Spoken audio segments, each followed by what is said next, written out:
My youngest, my OGs, welcome to the crib. Thank y'all for listening, tuning in right now.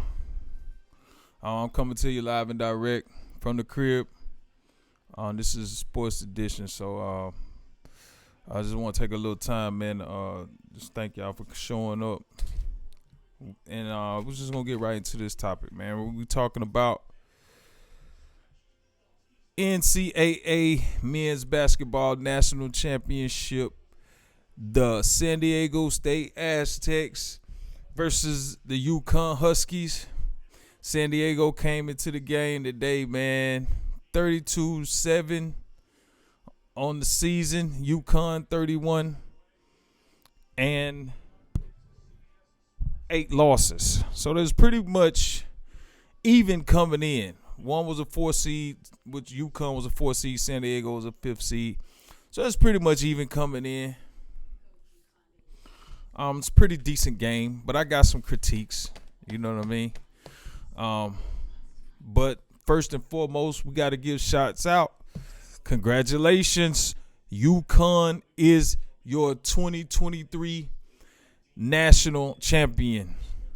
They pulled it out, man. 76. I mean, there's a handed win, man. They beat them pretty decent. They controlled the game pretty much from the start. 76-59. Uconn Huskies is your 2023 national champions. Coach Dan Hurley did a good job coaching these guys up, getting them prepared. I mean, he had a pretty decent team. He was pretty deep. But I'm gonna get into the critiques. First of all, Dan, the coach, you know, he comes from a line of coaches, so he has that to lean on. You know, his dad, Hall of Fame coach in his own right. His brother, college Hall of Fame player, Bobby Hurley, did some things in college with Duke. Was one of the top players. I think he won was the best player in college one season when he was there at Duke. So congratulations to the Huskies, man. They coming into the game. Uconn, we know Uconn, their history. Uconn is a staple in this tournament. You know what I'm saying? They're 4-0 coming into this game. In the championship game, today makes 5-0. They are 5-time national champions, the Uconn Huskies. One other thing I had to talk about, man, I'm gonna take away, and just one moment, I'm gonna turn this TV down because I don't want no background noise. I don't want to hear Kenny Smith overtaking my broadcast. All right, I don't want to hear Kenny Smith taking over my broadcast. I've been hearing these guys for years. It's time to get my take, get your beam take on the game. So here we go. Even though, you know, them guys got more experience, of course, you know, they ain't played in the league and stuff like that. You can give them their props. But at the same time, hey, this is my perspective from just me sitting on the couch.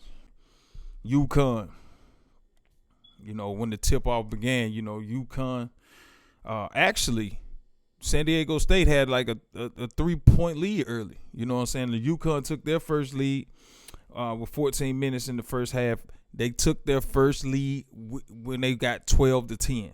When it got 12-10 at 14 minutes in the first half, they never looked back. They never trailed again in this game. And they were absolutely you know, they was just too much. They were too much for San Diego. You know what I'm saying? It was just too much. For me, the first half, it was clinging.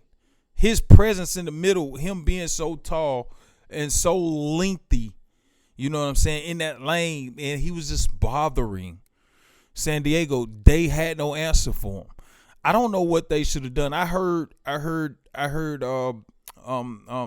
Grant Hill doing the broadcast, and Grant Hill mentioned that Ledee should have maybe took Klingen out to the baseline and took him on the drive, because you cannot bang with this guy. He is too tall for you to, you cannot get a shot up over him. He's too tall. His arm's too long.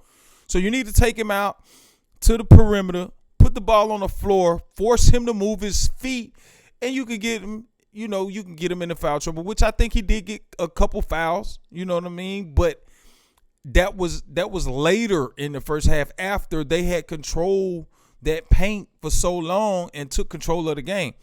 I think he was the key factor for them defensively, and he didn't really do anything. It was just his presence there. He's being him so tall, and he really hurt San Diego State, man, with just his presence. That was my take. I knew that he in the first half he was that X factor for me. He was the one, and we know Sanogo, he the MVP.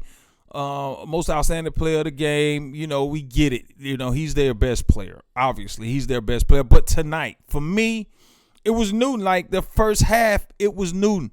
Don't get me wrong, Sanogo, he did his thing, and I guess with Sanogo, you expect him to dominate a little bit more, But he got his numbers, and he got what he's supposed to got. But it was more like, okay, it was just a normal day at the office. But Newton came to play, and he stood out more to me. He finished the game. He was 8 for 8 for the free throw line. I think he had 19 points and 10 rebounds. For me, especially in that first half, and really throughout the whole game, it was Newton stood out for me. San Diego, they finished the first half with a couple stops, and they finished their first half because it had got to 16 at one time in that early in that game, and they cut it to 12. They cut it to 12 right before half, and we was like, okay, maybe they can get back in it the second half. But like I said, the length of Klingon, it affected San Diego State in that first half, and I don't think they ever recovered. And so the first half, you could look at the shooting percentage. Uconn was shooting 50% from the field. San Diego State was shooting only 29% from the field. You know what I'm saying? So you look at the first half, and it was 36 to 24 in the first half. You know what I mean? And just listening to those numbers, the first half 36-24 and the final score 76-59 versus, and we talked about the women's game yesterday, versus the women's, like it was like, the game was not, it wasn't as, I'm just going to be honest. You know what I mean? It was just an up and down, game. It was a lot of hustle.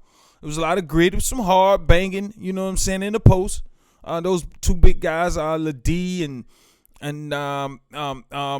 Mensa, which he got in foul trouble, and Johnson. So they was banging a little bit down there, you know what I mean?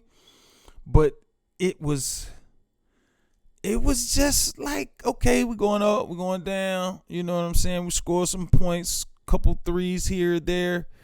You know what I mean? So I just don't know. And I'm going to give you my take on that in just a little minute. I ain't going to spoil it just yet, but I'm gonna give you my take on it. But like I said, man, for me, the first half was Newton. Obviously, Sagano, you know what I mean? But for me, the X factor was Newton. Okay? They didn't, they couldn't stop him. And it was the length of Klingon that bothered him. So when the second half came, and when Klingon was on the bench, and I'm like, where's Klingon? He was bothering them this whole time, and then the second half, he's on the bench. So I didn't like their strategy. So I'm almost thinking like, okay, they're gonna get back into the game, in which they did. They got back into the game. Maybe that was a strategy of Dan Hurley, thinking that, okay, they're going to go into the locker room and try to figure out a game plan with Klingon in the bench. But he switched it up and came with something totally different, a totally different look. So maybe that was a strategy. I don't know. Or maybe it was because Klingon was in a little bit of foul trouble. He had 3 personals. So I don't know. He finished the game with 3 personals. So I don't think they really used him that much in the second half, and they was up so good they really didn't have to. You know what I mean?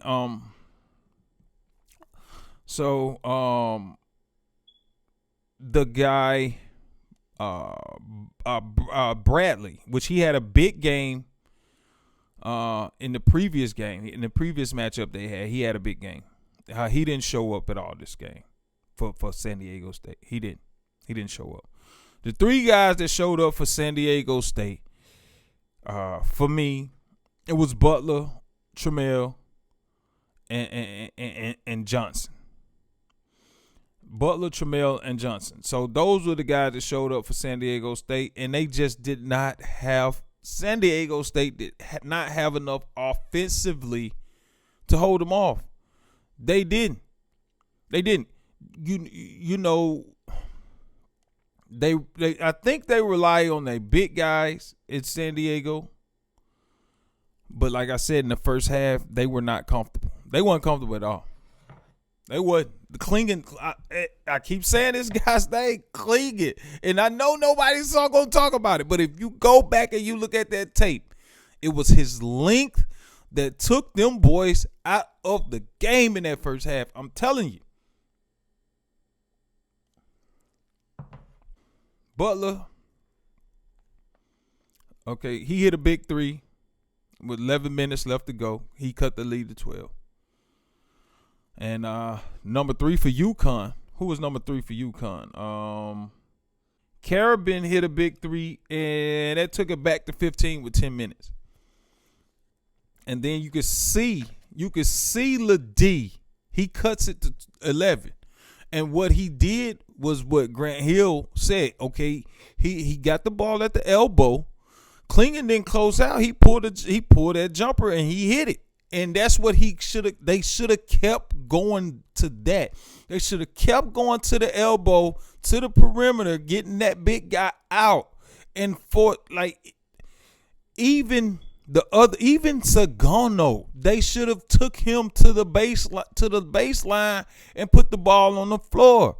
They trying to post him up too deep. This guy Sagano, he's too big. He's too strong. You're not gonna. San Diego did a horrible job with matchups. Horrible. And they I guess they could not find the mismatch. They couldn't. Because Uconn, they really didn't have a lot of weaknesses on defense. They really didn't. Other than what Grant Hill was saying when Klingon was out there. But second half, they switched it up. They didn't even bring him in for a long time for the second half. Okay, so now we get to the point in the game in the second half where it becomes to be a game. Johnson, he cuts it to 8. He hit a big 3. He cut it down to 8. Then Uconn gets the ball, okay, and Trammell gets a big steal. He gets a big steal, lays it up right after that. Now it's a 6-point game, and you got like 6 minutes left. But I think the lowest it got was like 5. You know what I'm saying? The lowest it got was 5, and them boys, they just ran out of gas. They just ran out of gas, bro. And Uconn, man, they was just constantly getting to their spot, doing what they want to do. And San Diego could not get a stop. They could not get a stop. And offensively, San Diego was stuck. They were stagnated. Other than those plays there that I mentioned, other than that, it was almost like they didn't know what to do offensively. Like they didn't have an identity versus Uconn. Like they could not find out what they wanted to do. But shout out to Uconn. They came in with a great plan.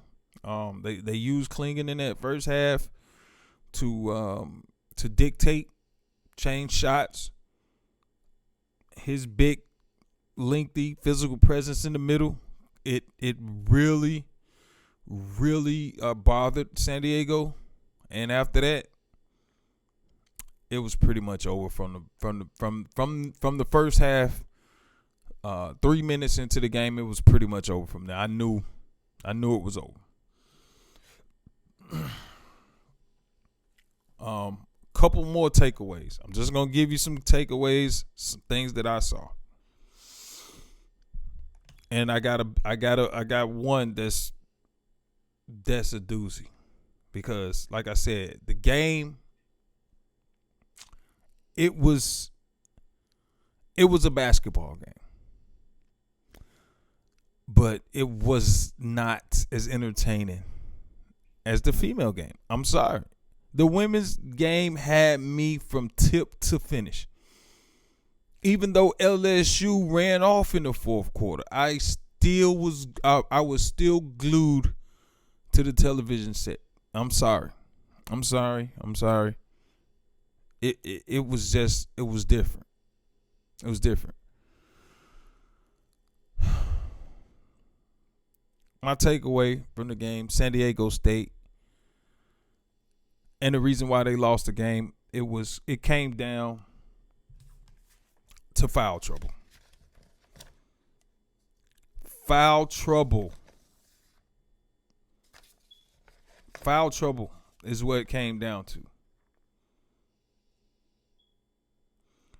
When you look at the fouls and when you look at the stats, you look at the personals. It goes 20 to 15 in personals.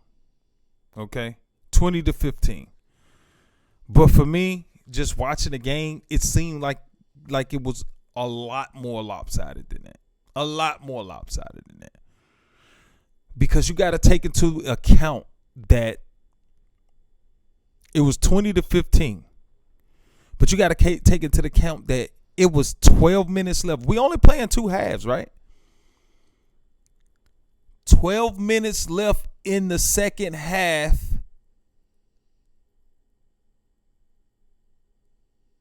And Uconn was in the bonus.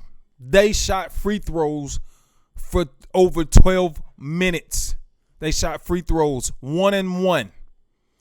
I think it was like 5 minutes, maybe 4 minutes. They were shooting 2. They were in the double bonus.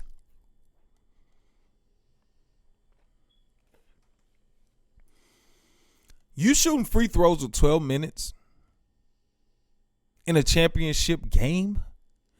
So you mean to tell me that we're in a championship game?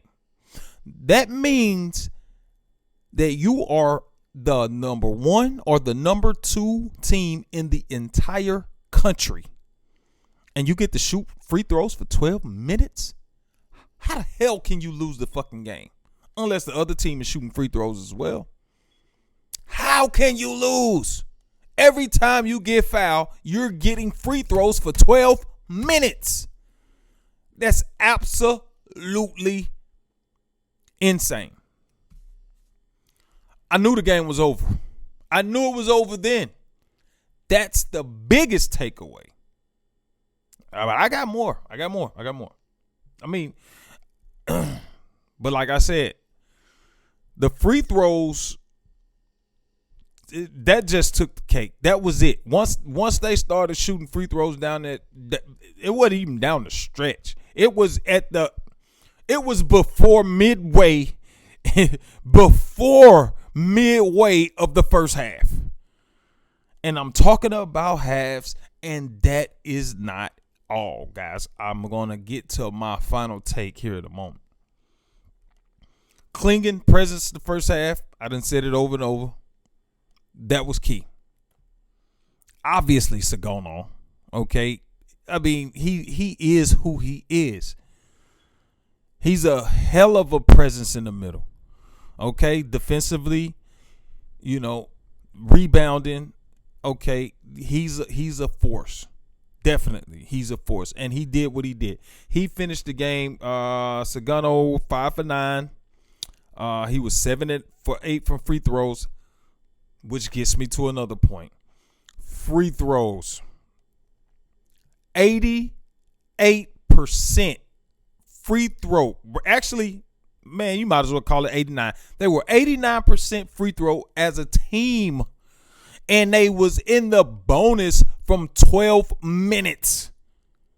How can they lose? Sagano was 7 for 8 from free throws, 10 rebounds, 17 points. So we know what he brought to the table. Okay? And he was the most outstanding player. And I can't knock them for naming him the most outstanding player. He's the best player on the team. Okay. Give it to him. I mean, because he did show up. He showed up, and he had a great game. Offensively, free throw, field goal percentage-wise. He even had a block in the game. 5 offensive rebounds. He was on the offensive glass. Good. You know what I mean? So, okay. Another takeaway. This is for me. Newton was my MVP. Okay?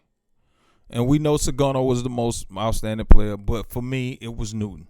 Newton was the one. You know, he was bringing the ball up. That was, you know, he was getting in the lane. He was penetrating. He hit one three there. But he was getting inside, and he was making some big shots. He had 10 rebounds, 4 assists, and he finished the game with 19 points. And like I said, during that bonus time, he was 8 for 8 from the free throw line. So for me, it was Newton. Newton was the one that bounced off the screen for me more than anybody. San Diego, it was Butler and Johnson. Okay, Butler and Johnson. Butler made a couple big shots to keep him in the game. You know, he was 3 for 7 for 3, and he was trying to shoot those threes to get him in the game, to keep him in the game, and he hit a couple big ones. Okay, and Johnson, you know, he made a couple big plays. He gave him 14 points, so I thought he was pretty big. Other than that, I think Trammell, he had a couple steals there. That was really big. That one steal had got him down to like he cut the lead to like 6 points with one of those steals. So Trammell, he was great for San Diego. He finished with like 13 points. But their top 3 scores at 14, 13, and 13. 14, 13, and 13. So, and when you look on the other side, Uconn, their top scores was 19, 17, and I'm looking at Uconn. Their top scores was 19. Newton had 19. Sagana had 17, and Hawkins finished with 16. So when you look at those numbers, and you like the top 3 scores, I mean, like it was, and a lot of those points came from the free throw line. I mean, you look at it, a lot of, like, Newton had 19 points, eight of them come from the free throw line. He was 8 for 8 from the free throw line. Sagana was 7 for 8, I think, from the free throw line. And Hawkins had a couple free throws there in that bonus time. My computer just died, so I don't know what his percentage was. But that was I'm gonna pull up my phone. But that was key. It was free throws, man. It was freaking free throws.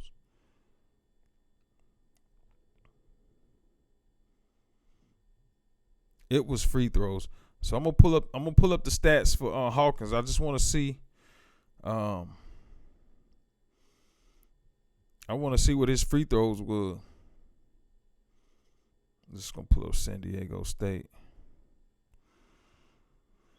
I'm going to pull up San Diego State. Let's see. Hawkins. I just want to see what his free throws were.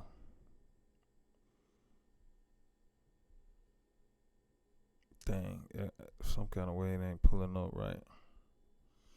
I'm going to have to go to another site. I may go to ESPN. I go to ESPN box score real quick.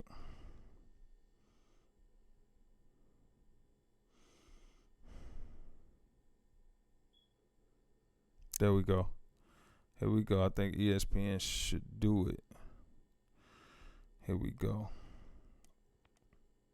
Because we talking about free throws, and I just want to see, because Hawkins had, I think he finished with 16 points, and I just wanted to see what his free throw percentage was in this game. So here we go. Hawkins finished with 16 points, and it's not showing the free throws. Oh, here you go. All stats. There you go. Free throw. And he was 4 for 4. 4 for 4 from free throws. Like I said, they was 89% free throw shooting percentage for the game. This is a championship game, and they was in a bonus for 12 minutes. That's my takeaway. That's the real reason why San Diego could not get back into this game. Another takeaway, obviously, Uconn, 5th championship in school history. Shout out to them. Congratulations. I ain't taking nothing away from them. But like I said, man, when you get in foul trouble like that, it's going to make for an easy night. Obviously, we talked about Jim Nance and Sagono, the most outstanding player. 17 points, 10 rebounds. Shout out to him. But my MVP was Tristan Newton, 19 points, 10 rebounds, and 4 assists. That was my MVP. Now, if Hawkins had finished that dunk, you never know. We might be talking about Hawkins being one of the standout players in the game, which he was. He played well. 4 for 4 free throws. He finished the game with 16 points. You know what I'm saying? You can't take nothing away from him. He did his thing. But like I said, man, shout out to Uconn. But to me, the game just wasn't. And it seemed like the game just went by so fast. Like, I was into it, but it was almost like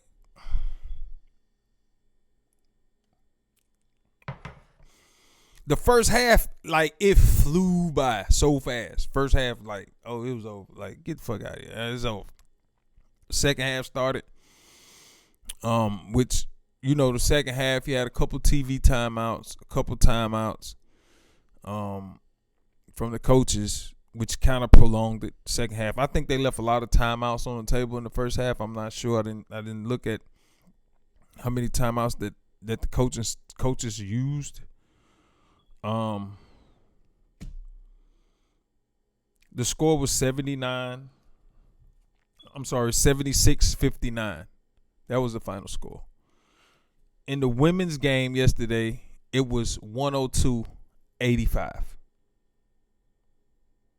I'm telling you right now, the problem that I had with this game tonight, that it was a short game. The game did not last that long.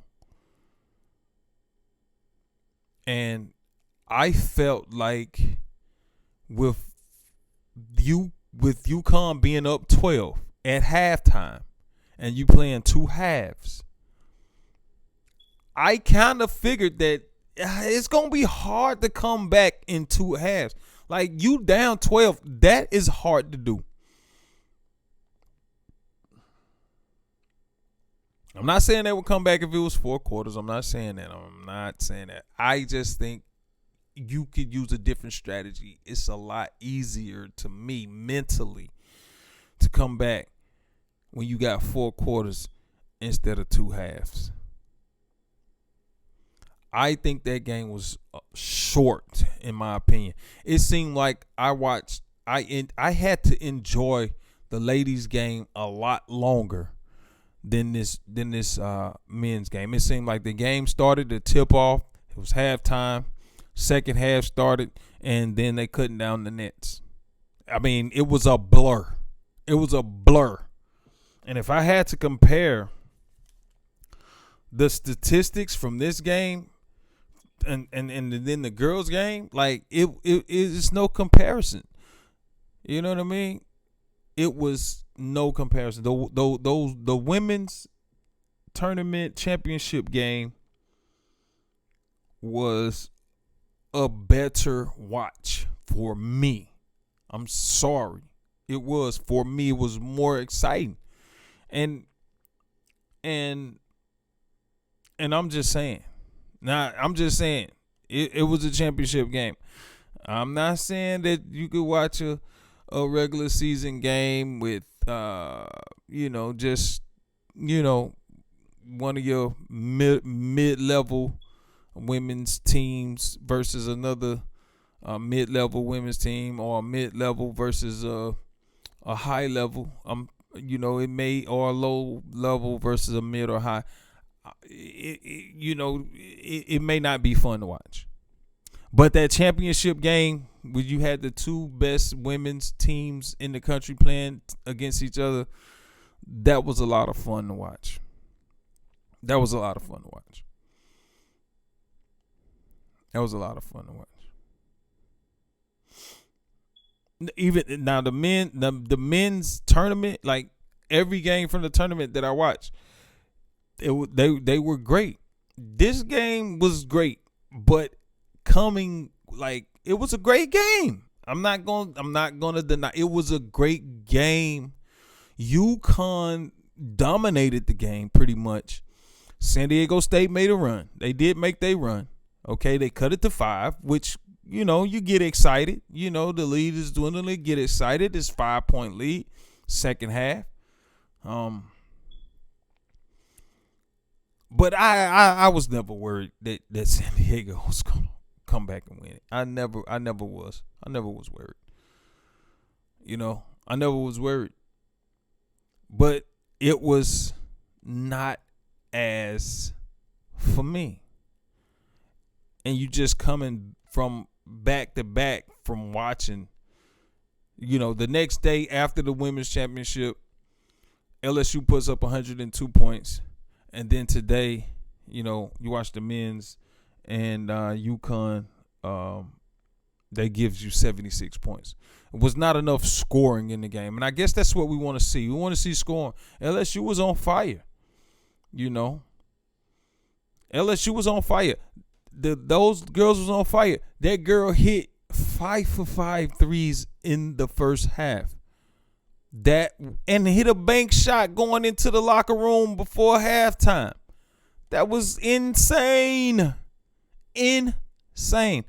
We didn't see any of that from the men's side. I mean, so hey, it is what it is. Like I said, it was a great game.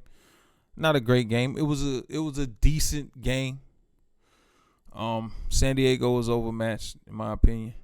But it is what it is. It is what it is. I actually think that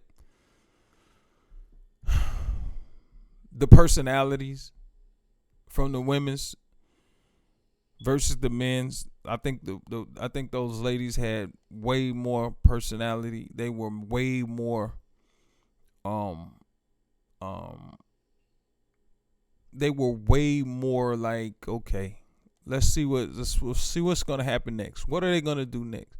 And then the controversy after the game, like with Angel Reese and Caitlin, doing the, and point to the finger, all that spilled over into the next day. You know what I mean? It was a lot. And with the men, it was, you had we had like the girls, we know the women not dunking in the game. They was shooting the cover off the ball, cover. But with the guys who had one dunk, and he missed it. That's the only one I saw. Oh, I'm sorry, Klingon. He caught a alley oop. He caught an alley oop on a I think it was a pick where he kind of slipped underneath the pick, rolled to the basket, and I think it may have been Newton found him with one of his 4 assists, and he dunked it. So that was that, and then the Hawkins dunk, which he missed. That's the only 2 I saw. Now I did take my eyes off the screen for a couple minutes, but that was the only 2 dunks I saw, and one of them missed. So for me, like, that's my thing. I think the men need 4 quarters. Because really, they may would have had a chance to get back in the game with 4 quarters. I don't know. Either they would have got back in the game, or we would have got a chance to see a little bit more offense, a little bit more scoring. You know what I mean? Caitlin had 30 points against LSU, and she lost. He had 30 points. With the 2 halves, nobody from San Diego State had a chance to even sniff 30. The high score was 14. 14. I'm just saying that's just my takeaway.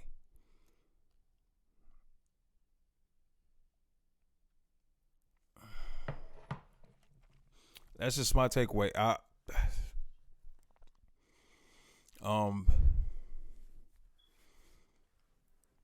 When you look at LSU, they had 2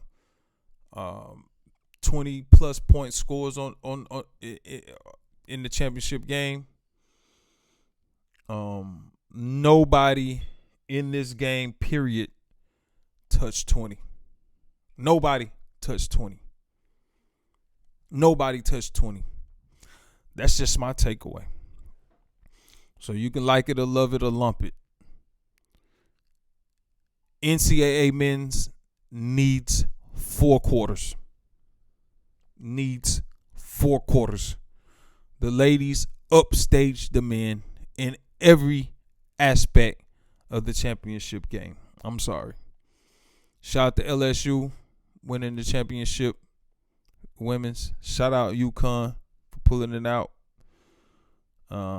National champions. Shout out to them.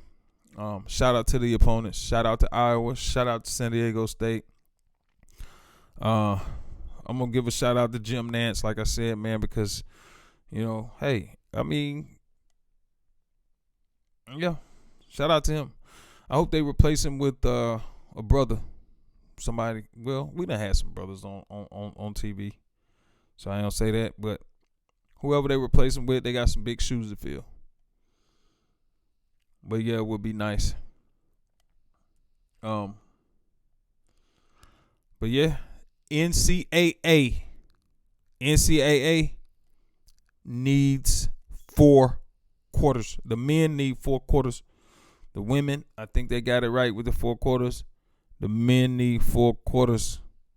76-59. Uconn over San Diego State. Sonogo. 17 points, 10 rebounds, most outstanding player. My most outstanding player, Tristan Newton, 19 points, 10 rebounds, 4 assists. Shout out to Coach Dan Hurley. Uconn, national champions. Go to my channel on YouTube. Welcome to the crib. Subscribe. Do all of that. Like, subscribe, share. I got to get my subscribers up. I got to get my followers up so we can try to monetize this thing, man. I do appreciate it. Just getting started. Putting up these. I'm just getting started putting up these episodes. I'm just trying to get comfortable doing these sports shows. I am going to come back with more topics in the future. I'm going to do some music topics, do some local topics, local sports, and just some general topics, some general stuff, general things that I see. I'm going to come on and I'm going to talk about it in the crib. So I do appreciate y'all. Like I said, go to my channel on YouTube, and I'm gonna get some more platforms for you to go to. But right now, guys, support me on YouTube. Welcome to the crib, and I'm out. Peace.